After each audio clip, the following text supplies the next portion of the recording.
റംസാൻ വിപണി ലക്ഷ്യമിട്ട് മലപ്പുറം വളാഞ്ചേരിയിൽ തണ്ണിമത്തൻ കൃഷി. വളാഞ്ചേരി കുളമംഗലം സ്വദേശി അലി അക്ബറാണ് കൃഷി ഇറക്കി വിജയിപ്പിച്ചത്. ഈ കാലാവസ്ഥയിൽ അനുയോജ്യമല്ലെന്ന് കേട്ടാണ് പരീക്ഷണത്തിനിറങ്ങിയത്. പക്ഷേ 100 മേനി വിജയം.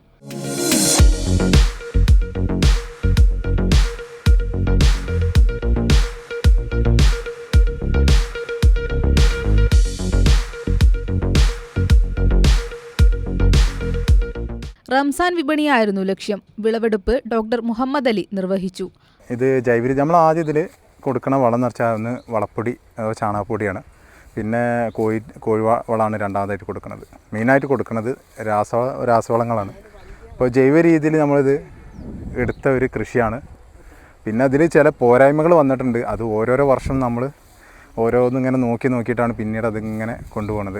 അപ്പോൾ ആ കൃഷി ഇങ്ങനെ വിജയിപ്പിച്ചെടുക്കുന്നത്. ശാസ്ത്രീയ കൃഷിരീതികളെക്കുറിച്ചും കുറഞ്ഞ സ്ഥലത്ത് കൂടുതൽ വിളവെടുക്കുന്ന സാങ്കേതിക വിദ്യകളെക്കുറിച്ചും ചടങ്ങിൽ ഡോക്ടർ വിശദീകരിച്ചു.